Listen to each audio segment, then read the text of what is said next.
Hi, this is Anita Hales, and I'd like to show you how to follow a recipe so that you can share food and fun times with your family. Well, here's a recipe that I found on the internet. It's on the Hershey's website, and it's how to make a cheesecake. I chose this one because it's a beginner level recipe, and it only takes a few minutes to fix. So when you look at a recipe, the first thing you want to look at are the ingredients. You have to make sure that you have all the ingredients. This one requires a chocolate crumb crust, butter or margarine, cocoa, 3 packages of cream cheese, sweetened condensed milk, 4 eggs, and a tablespoon of vanilla extract.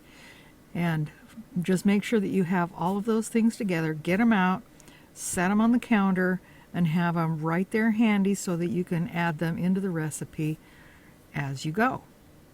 The next thing you do is look for the temperature of the oven.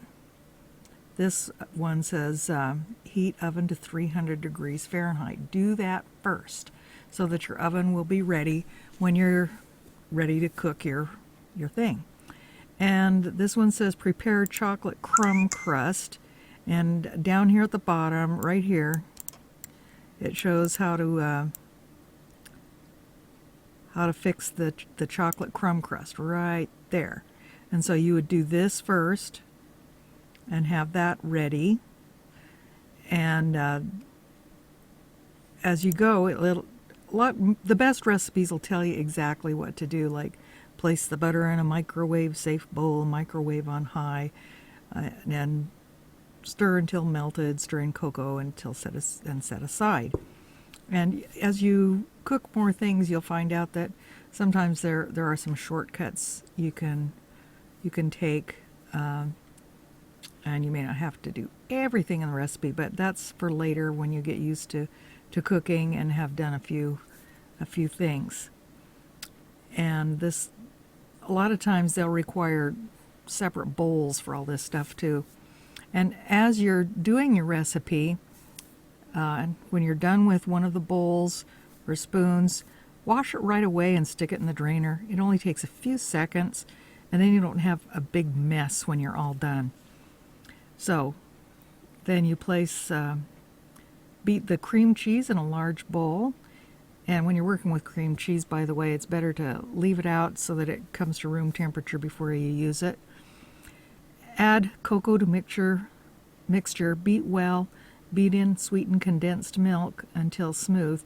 And there's something you want to know about condensed milk. There are 2 kinds of condensed milk. There's just condensed milk and there's sweetened condensed milk. And don't confuse the two. Sweetened condensed milk has a bunch of sugar in it. And you won't need to add sugar to your recipe if you're using sweetened condensed milk usually.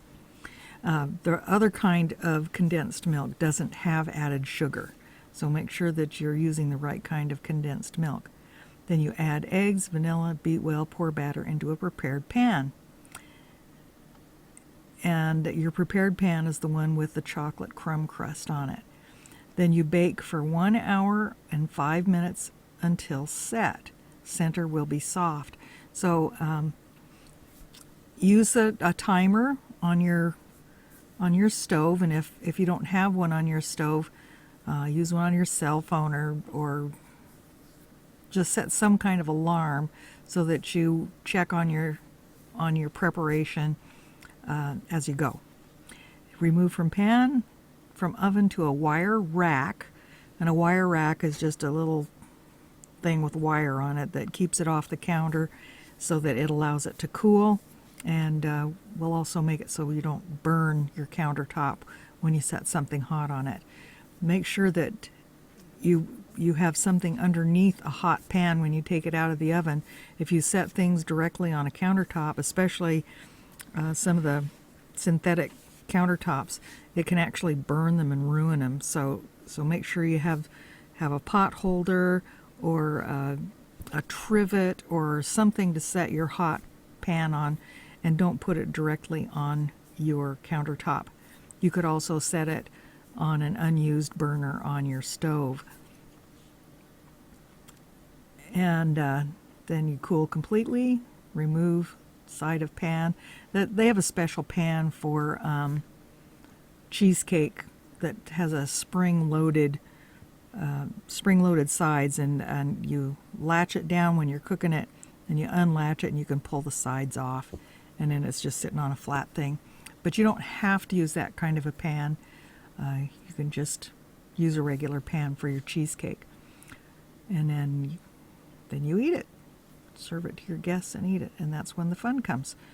So just make sure that you follow the directions carefully, and don't be afraid to experiment sometimes and add some things to your recipes to make them more interesting. Just you might end up with something not edible if you're not careful, but you don't know unless you experiment. So feel free to experiment with recipes.